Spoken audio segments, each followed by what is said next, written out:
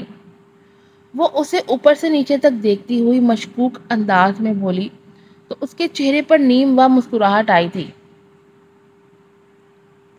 مطلب یہ لڑکی اس سے اتنی بھی انجان نہیں تھی جتنا ظاہر کرتی تھی۔ کیا پتا یہ محض ایک اتفاق ہو جسے آپ سوچی سمجھی چال کا نام دے رہی ہیں۔ اس نے گہری نگاہوں سے یمامہ کو دیکھتے ہوئے کہا، جس پر اس کا کوئی بھی اثر نہ ہوا تھا، بلکہ وہ اسے تیز نگاہوں سے دیکھنے لگی تھی، اور جب بولی تو لہجہ درست تھا۔ میری بات کان کھول کر سنو مسٹر، میں کوئی ایسی ویسی لڑکی نہیں ہوں جس کے ساتھ تم اپنی وقت گزاری کر سکو۔ یہاں اور بہت سی غیر مسلم لڑکیاں مل جائیں گی تمہیں، مگر مجھ سے دور رہو۔ اگر تم نے مجھے ذرا سا بھی ہراساں کرنے کی کوشش کی تو میں پولیس کو کال کرنے میں ایک لمحہ بھی نہیں لگاؤں گی، اس لیے جتنی جلدی ہو سکے یہاں سے اپنی شکل گم کرو۔ وہ لب بھینچتے ہوئے بولی، آنکھوں میں نفرت کا تاثر تیزی سے ابھر رہا تھا۔ آپ کو مرد ذات سے اتنی نفرت کیوں ہے؟ ضروری تو نہیں کہ ہر کوئی شخص آپ کے باپ جیسا ہو۔ اس کی ایک بات نے یمامہ کو اندر تک سن کر دیا تھا، یہاں تک کہ یمامہ کے خون کا ہر قطرہ منجمد ہو گیا تھا۔ خوف کی لہر اس کے پورے جسم میں برقی رو کی طرح دوڑ گئی تھی۔ آخر وہ شخص کیسے جانتا تھا کہ اس کا باپ کون تھا، اور کیا وہ یہ بھی جانتا تھا کہ وہ اس باپ کی ناجائز اولاد تھی؟ یہ دیکھتے ہوئے اس کی آنکھوں میں نمی اور خوف تیزی سے پھیل چکا تھا، جو مقابل کھڑے مومن کو ذرا بھی پسند نہیں آیا تھا۔ اس کی آنکھوں میں تیزی سے نمی پھیلتے ہوئے دیکھ ایک مومن نے کس کر لب بھینچ لیے تھے۔ اس کا مقصد یمامہ کی دل آزاری کا باعث بننا نہیں تھا۔ میری بات سنیں، آپ ایک شخص کی بنیاد پر باقی لوگوں کو جج نہیں کر سکتی۔ آپ مجھے ایک موقع تو دے کر دیکھیں۔ میں آپ کو ثابت کر کے دکھانا چاہتا ہوں کہ اب آپ سے بالکل مختلف انسان ہوں۔ خدا نہ مجھے ایک موقع دیں، میں آپ کی آنکھوں سے آنسو چننے کا حق رکھنا چاہتا ہوں، اور یہ تبھی ممکن ہے جب آپ مجھے اپنی رضامندی دیں گی۔ وہ ایک گھٹنے کے بل بیٹھتا ہوا اسے مخاطب کرتے بولا تھا، جبکہ اس کی بات پر یمامہ اگلے کئی منٹ تک سانس نہیں لے پائی تھی، ایسے جیسے آکسیجن کی کمی ہو گئی تھی اور آنکھوں کے آگے دھند چھانے لگی تھی۔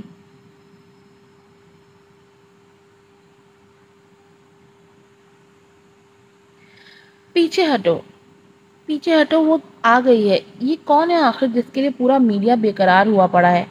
ایسی بہت سی آوازیں تھیں جو اس ہال میں گونج رہی تھیں۔ یار بزنس میں کوئی بہت پہنچی ہوئی چیز مانی جاتی ہے، اور ہے بھی لڑکی، اور مزے کی بات اس کا اسٹیٹس سنگل ہے یا میرڈ یہ کسی کو نہیں پتا، اور ہے بھی بلا کی خوبصورت۔ میں نے دیکھ رکھا ہے، ایک بار میں کئی لڑکے کھڑے کھڑے گرا دے۔ ایسی بھانت بھانت کی بولیاں تھیں جو سننے کو مل رہی تھیں، مگر آوازیں تو تب آنا بند ہوئی تھی جب اس لڑکی پر نگاہ پڑی تھی سب کی۔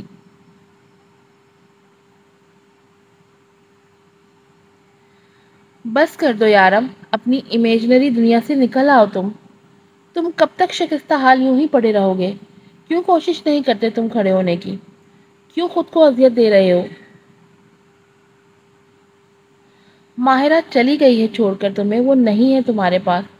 حقیقت کی دنیا میں لوٹو، اسے ڈھونڈو، کیونکہ اسے تمہارے علاوہ اور کوئی نہیں ڈھونڈ سکتا۔ عفاف کا ضبط کا بندھن آج ٹوٹ گیا تھا۔ یارم کو بیار و مددگار پڑے دیکھ آخر کب تک وہ اپنے ماضی میں جیتا اور مستقبل سے نظریں چراتا۔ اس لیے بنا کوئی لحاظ کیے وہ غصے سے گویا ہوئی۔ موم، کیا پتا اس نے مجھے معاف کر دیا ہو، کیا پتا وہ اب بھی مجھ سے ویسے ہی پیار کرتی ہو، مجھے یاد کرتی ہو۔ آپ تو جانتی ہیں نا وہ میرے سے دور نہیں رہ سکتی تھی، وہ تو مجھ سے دور جا ہی نہیں سکتی تھی، وہ تو خواب و خیالوں میں بھی میرے ساتھ ہے۔ ابھی یہیں تو تھی، مجھے ہنس کر دیکھ رہی تھی۔ ارے کہاں گئی؟ اس کی دماغی حالت دیکھ عفاف کا دل کٹ کر رہ گیا۔ آپ جا کر دیکھیں، وہ دوسرے کمرے میں گئی ہوگی، بلکہ میں خود دیکھتا ہوں اپنی ماہرہ کو، وہ زیادہ دیر مجھے پریشان نہیں کرتی۔ اس نے اٹھنے کی کوشش کی مگر نگاہ اپنی ٹانگوں پر پڑتے ہی اس کے آنسو بارش کی طرح اس کا چہرہ بھگونے لگے تھے۔ موم، وہ روتے ہوئے بولا، میرا بچہ اب تو بڑا ہو گیا ہوگا۔ اور اس کی یہ بات عفاف کے دل پر قہر برپا کر گئی تھی۔ وہ کیسا بدقسمت باپ تھا جو اپنے بچے کی وفات تک سے انجان تھا۔ بچے کے نام پر وہ کرب سے آنکھیں میچ گئی تھی اور کس کر یارم کو سینے سے لگایا تھا۔ یارم میری جان، بات کا یقین کرو، ماہرہ نہیں ہے یہاں پر، سمجھو اس بات کو، ورنہ تم اپنے آپ کو برباد کر لو گے۔ اگر تم اس تخیل کی دنیا سے واپس نہ آئے تو دوبارہ کوما میں چلے جاؤ گے، اور پھر کیا ہوگا ماہرہ اور تمہاری اولاد کا؟ تمہیں اپنے لیے نہ صحیح مگر ان کے لیے ہمت کرنی ہوگی۔ میں اپنی تمام تر طاقتیں آزما چکی ہوں مگر ماہرہ کو ڈھونڈنا شاید میرے مقدر میں نہیں۔ اسے صرف ایک ہی شخص واپس لا سکتا ہے اور وہ ہو تم۔ سالوں پہلے تمہارا باپ مجھے اس لیے ڈھونڈ نہ سکا تھا کیونکہ میرے دل میں اس کے لیے صرف اور صرف نفرت تھی، مگر ماہرہ وہ تو دل و جان سے چاہتی ہے تمہیں۔ بے شک وہ تم سے ناراض ہے، مگر دیکھنا وہ تمہیں خالی ہاتھ نہیں لوٹائے گی، اور ویسے بھی محبت صرف انہی کے مقدر میں ملتی ہے جو اپنی محبت سچ کر دکھاتا ہے، اور اب تمہاری آزمائش کا وقت آ گیا ہے۔ عفاف نے یارم کو کندھے سے پکڑ کر جھنجھوڑتے ہوئے کہا، کیا کروں میں آخر موم، کیا کروں میں؟ مر جاؤں؟ کیونکہ اس تخیل کے بغیر میرا جینا، کیا سانس لینا تک محال ہے۔ جہاں دیکھوں مجھے اسی کا عکس دکھتا ہے جو میری ایک نظر کی طلبگار رہتی تھی۔ آج میں اس کی ہر ایک ہلکی سی آہٹ کا منتظر رہتا ہوں۔ وقت پلٹا کھا چکا ہے اور وقت نے مجھے وہاں لا پٹکا ہے جہاں کبھی ماہرہ ہوا کرتی تھی۔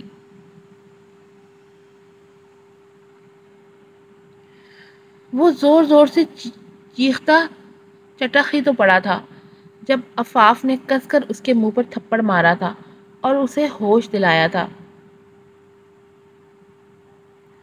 بے وقوف انسان، ہوش میں آؤ، میں بتا دوں تمہیں کہ تمہاری اولاد کی جان خطرے میں ہے۔ اگر بچا سکتے ہو تو بچا لو اسے، اگر اسے مرتے دیکھنا چاہتے ہو تو بیٹھے رہو، سڑتے رہو یہیں۔ عفاف اس کے دل پر کاری وار کرتے وہاں سے جا چکی تھی۔ پیچھے وہ چلاتا رہ گیا تھا، فریاد کرتا رہ گیا تھا، موم یہ آپ کیا کہہ رہی ہیں؟ موم کیا ہوا میرے بچے کو؟ کہاں ہے وہ؟ کیا ہوا اسے؟ وہ تڑپ رہا تھا مگر عفاف اسے تڑپتا چھوڑ جا چکی تھی۔ اسے یارم کو جینے کا مقصد دینا تھا اور وہ اسے دے چکی تھی۔ اب اسے اپنے بچے کو تلاش کرنے کے لیے جینا ہی ہوگا۔ وہ سوچ کر رہ گئی تھی مگر یہ سوچ اس کی جان نکال رہی تھی کہ جب یارم کو یہ پتا چلے گا کہ اس کا بچہ زندہ نہیں رہا تو وہ کتنا قہر ڈھائے گا۔ آج کی ایپیسوڈ کا اختتام یہی ہوتا ہے۔ امید ہے آپ کو پسند آئی ہوگی۔ کیا ہوگا یارم کا؟ کیا یارم اپنے پیروں پہ کھڑا ہو پائے گا؟ کیا اتنی سزا کافی ہے اس کے لیے؟ اور کہاں گم ہو گئی ہے ماہرہ کہ کسی کو نظر ہی نہیں آ رہی ہے؟ کیا یمامہ واقعی اپنے باپ سے بدلہ لے پائے گی؟ کب ہوگا یارم اور سردار شاہ کا آمنا سامنا؟ کب ہوگا یمامہ اور سردار شاہ کا آمنا سامنا؟ یہ سب جاننے کے لیے دیکھتے رہیے میرا سوداگر میرا دلدار۔ چینل کو سبسکرائب کیجیے گا، ویڈیو کو لائک کیجیے گا، شیئر کیجیے گا اور اچھے اچھے ریویوز بھی دیجیے گا۔ پھر ملوں گی آپ سے۔ السلام علیکم۔ جسے زندگی ڈھونڈ رہی ہے، کیا یہ وہ